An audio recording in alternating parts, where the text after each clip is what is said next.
Hey guys, it's Brian Mayer with the Mayer Group at eXp Realty. I have a special guest with me today, a good personal friend of mine and the best home inspector in Virginia Beach, Virginia, Mr. Robert Smith of American Dreams Home Inspections. How you doing, Robert? Doing great, Brian. Thank you. No problem. So look, we're going to talk about the home inspection process and in particular today, the roof.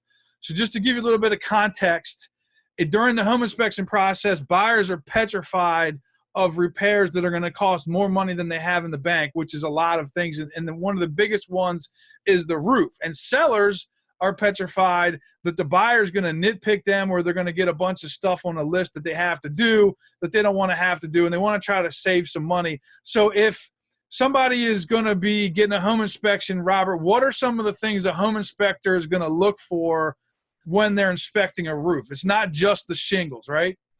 Yeah, it's not just the shingles at all.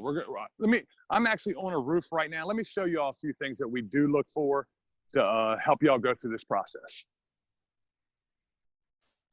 All right, guys. What we look for any type of tree limbs, vegetation growing on your roof. As you can see right here, we got some tree limbs that's very close to the roof, which it does when the wind blows, it rubs against your roof and wears out the granules. Also, we look for like debris on your roof. You don't want any debris on your roof because when it does rain, it will hold water underneath, which also causes wear and tear. Another thing, we look at your plumbing vents and your plumbing vent flashing.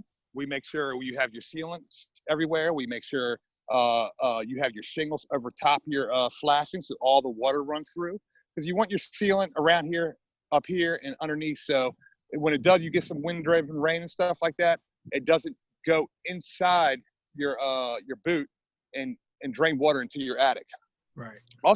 Also, we look at your ridge vents to make sure your nails have sealants on it. Any exposed nails, we make sure everything, your shingles are going over top of your flashing.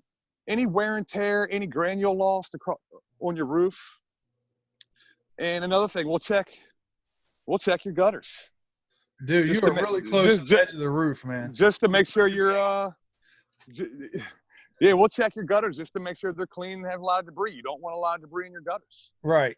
Another thing, we'll check while we're up on the roof. We'll check your flashing on your chimney.